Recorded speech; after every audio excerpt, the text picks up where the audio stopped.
kami dari kelompok 4 patologi. Kali ini kami akan menjelaskan mengenai materi kanker lambung. Nah, apa sih itu lambung? Lambung adalah bagian dari saluran pencernaan yang dapat mekar dan terletak di dalam rongga perut agak ke sebelah kiri atau di bawah diafragma di depan pankreas. Nah, bentuk, ukuran, dan posisi lambung ini sangat tergantung pada bentuk tubuh, sikap, dan derajat pergangan lambung. Kalau kosong, lambung menyerupai tabung berbentuk J dan bila terisi penuh berbentuk seperti buah pi raksasa. Kapasitas normal lambung sekitar 1-2 liter. Lambung ini terdiri dari 5 bagian. Yang pertama kardia, yang kedua fundus, yang ketiga tubuh atau korpus, yang keempat antrum, dan yang kelima pilorus. Nah, apa sih itu kanker lambung? Jadi, kanker lambung atau kanker gaster adalah kanker yang terjadi ketika sel-sel abnormal tumbuh pada lapisan lambung. Sebagian besar kanker lambung merupakan jenis adenokarsinoma. Jenis kanker lambung lainnya adalah tumor karsinoid gastrointestinal, tumor stroma gastrointestinal, dan limfoma. Nah, kanker lambung ini disebabkan oleh infeksi bakteri H. pylori.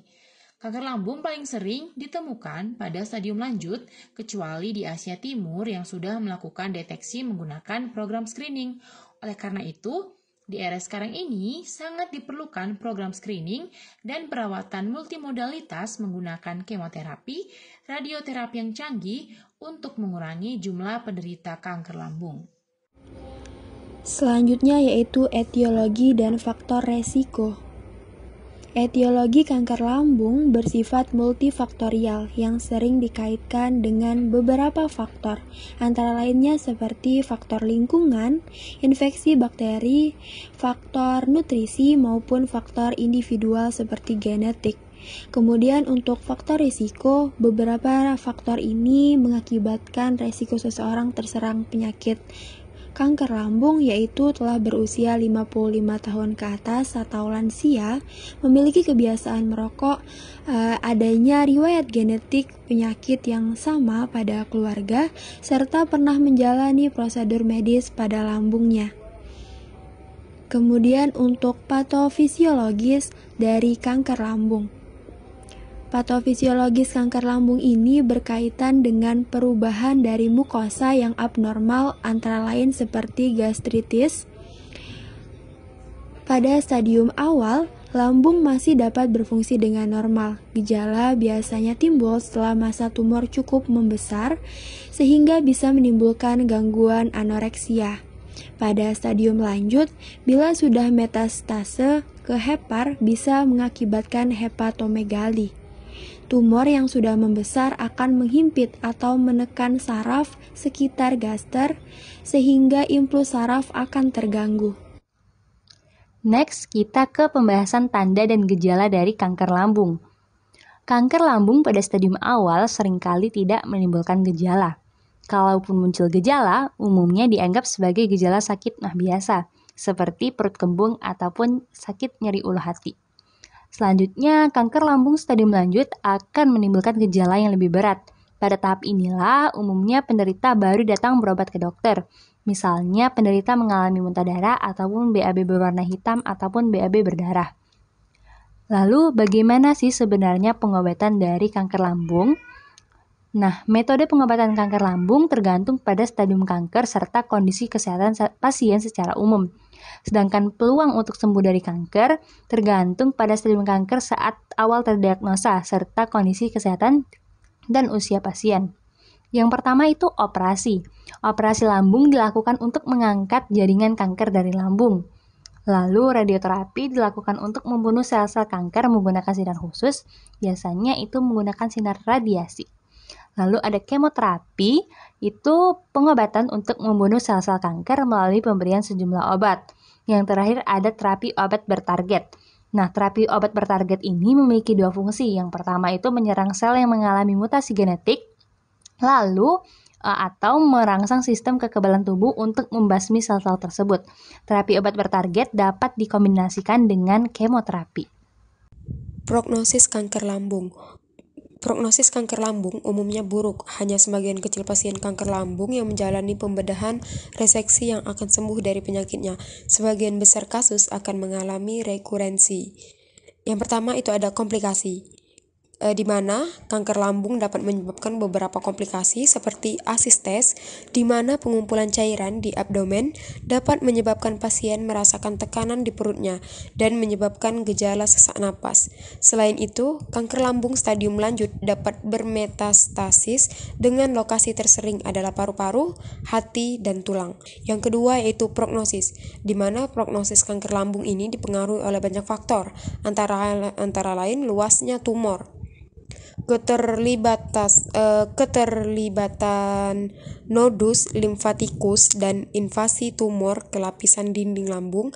Lebih dari 50% pasien dengan kanker lambung distal yang terlokalisir dapat sembuh. Selanjutnya itu klasifikasi kanker lambung. Terdapat beberapa jenis kanker lambung yang paling umum. Yang pertama itu ada adenokarsinoma, yaitu kanker lambung yang menyerang sel-sel mukosa, yaitu pelapisan bagian dalam lambung. Yang kedua ada tumor, yaitu kanker lambung yang menyerang sel-sel penghasilan hormon pada lambung. Yang ketiga itu ada gastrointestinal stromal tumor atau disingkat dengan GIST, yaitu kanker lambung yang menyerang jaringan ikat atau otot-otot dinding perut. Yang keempat itu ada lambung, yaitu kanker lambung yang menyerang sel-sel imun yang dapat ditemukan pada dinding-dinding lambung.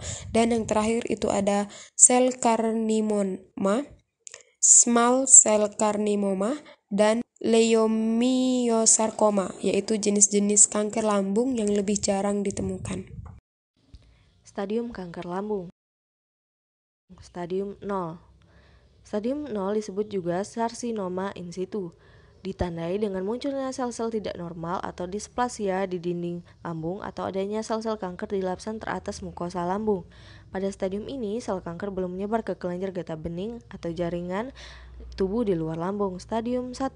Pada stadium 1, sel kanker belum menyebar ke bagian tubuh lain, namun sudah berkembang ke lapisan dinding lambung lainnya.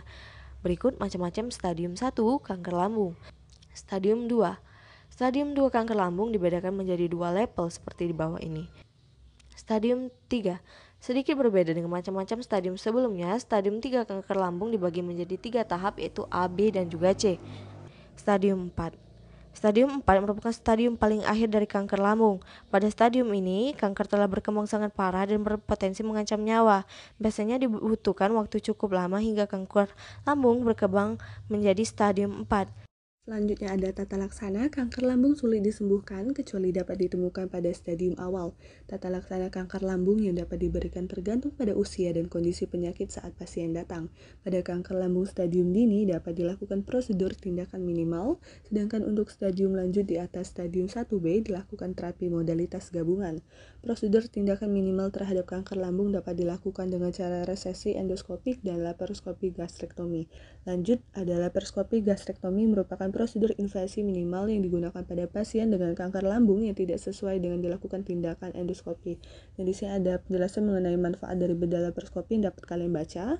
Selanjutnya ada gastrektomi subtotal yang dapat dilakukan jika secara makroskopi terdapat batas 5 cm dari bagian atas antara sel kanker dan gastrofageal junction, sedangkan untuk kanker difus dilanjutkan dengan batas 8 cm.